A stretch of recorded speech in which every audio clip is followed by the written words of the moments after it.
Hi నమస్తే అండి. ఈరోజు మనం పిల్లలకి స్నాక్స్ బాక్స్లోనికి స్నాక్స్ తయారు చేసుకుందామండి. బంగాళదుంపలు గోధుమ పిండితోని చాలా హెల్తీగా ఈ స్నాక్స్ తయారు చేసుకుందాం. ముందుగా ఒక 2 బంగాళదుంపలు ఉడికించి తొక్క తీసేసుకుంటున్నానండి. ఈ 2 బంగాళదుంపలు 125 గ్రాముల వరకు ఉంటాయి. వీటిని మనం చక్కగా తురుముకోవాలి.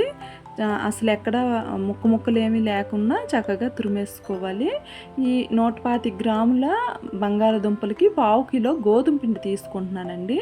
ఈ ప్లేస్లో మీరు మైదా పిండి కూడా వాడుకోవచ్చు. కాకపోతే మనము పిల్లలు తింటారు కదా, హెల్తీగా తయారు చేసుకోవాలని నేను గోధుమ పిండి వాడుకుంటున్నాను. ఇందులో టేస్ట్కి తగ్గట్లుగా salt 1 tablespoon, chilli flakes 1 tablespoon వేసుకుంటున్నానండి. అలాగే వాము కూడా 1 టేబుల్ స్పూన్ వేసుకుంటున్నాను. వీటన్నింటినీ పిండిలోని బంగాళదుంపల మిశ్రమంలోని బాగా కలిపేసుకోవాలి. కలిపిన తర్వాత మనకి నీళ్ళు అవసరం పడతాయి అనుకుంటే కొంచెం నీళ్ళు వేసుకొని మనం చపాతీ ముద్దలా కలిపేసుకోవాలి. కొంచెం నీరే పడతాయండి, ఎక్కువ వేయొద్దు, ముద్దగా అయిపోతుంది.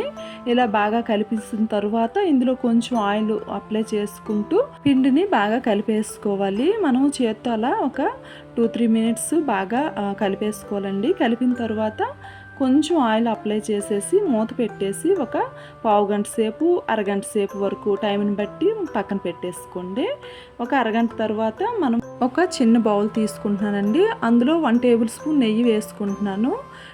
ఒక 2 స్పూన్ల వరకు గోధుమ పిండి వేసుకుంటున్నానండి. 1 స్పూన్ నెయ్యికి 2 స్పూన్లు గోధుమ పిండి వేసుకొని బాగా కలిపేసుకోవాలి. ఉండలు లేకుండా చక్కగా కలిపేసుకుంటే మనకి ఇలా మిశ్రమంలో వస్తుంది.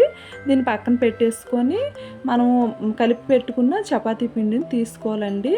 తీసేసుకొని వీటిని చిన్న ఉండలుగా చేసుకోవాలి. కొంచెం పిండి తీసుకొని మిగిలిన పిండి మీద మళ్ళీ మూత పెట్టేసేసి ఈ పిండి ఒక 4 భాగాలు చేసుకోవాలండి. చిన్న పూరీల సైజులో ఒక 4 పూరీలా మనం తయారు చేసుకోవాలి. కొంచెం పిండి వేసుకొని మనము ఈ ఉండల్ని పూరీలా ఒత్తుకోవాలి.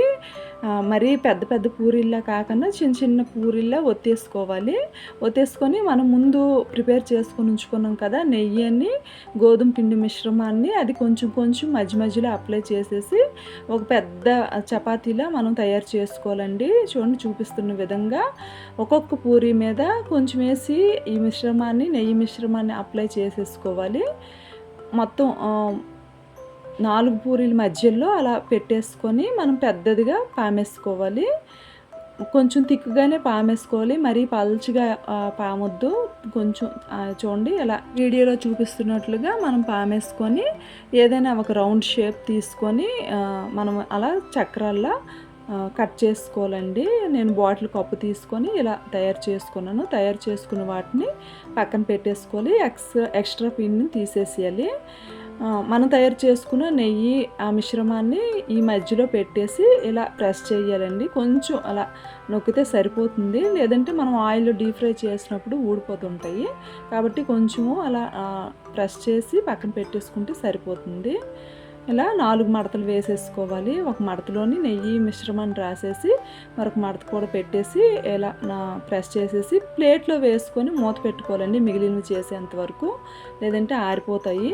ఇలా మొత్తం ప్రిపేర్ చేసుకొని ఆయిల్లో డీప్ ఫ్రై చేసుకుందాం. ఆయిల్ వేసుకొని పెద్ద మంట పెట్టేయొద్దు, కొంచెం మంట తగ్గించేసుకొని ఇందులో మనము డీప్ ఫ్రై చేసుకోవాలండి. లోపల వరకు వేగేట్లు 4 వైపులా తిరగవేసుకోవాలి. బాగా చక్కగా 4 వైపులు మనం వేయించుకోవాలండి, లేదంటే కొంచెం మెత్తగా ఉండిపోతుంది, క్రిస్పీగా రావు. మనకి ఆయిల్లో బాగా ఫ్రై చేసుకుంటేనే మనకి క్రిస్పీగా వస్తాయండి. ఇలా అన్నీ మనము ఫ్రై చేసుకోవాలి. మనము వేసినప్పుడు తెలిసిపోతుంది. విడిపోతున్నాయి అనుకుంటే కొంచెం అలా ప్రెస్ చేసేసి ఆయిల్లో వేయించుకోవచ్చు.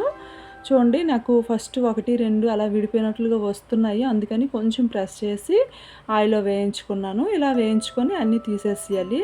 ఈ స్నాక్స్ మనకు ఈవినింగ్ టీ టైంలో తీసుకోవడానికి కూడా చాలా బాగుంటాయండి. అలాగే పిల్లలకి స్నాక్స్ బాక్స్లో కూడా చాలా టేస్ట్గా ఉంటాయి. ఒకసారి ఇలా ట్రై చేయండి. మనము కప్పుతో రౌండ్ చేసినప్పుడు ఎక్స్ట్రా పిండి మిగిలిపోయింది కదండి, దాంతో నేను చిన్న చిప్స్ తయారు చేసుకున్నాను. ఇవి కూడా చాలా క్రిస్పీగా చాలా టేస్ట్గా వచ్చాయి. ఒకసారి ఇలా ట్రై చేయండి.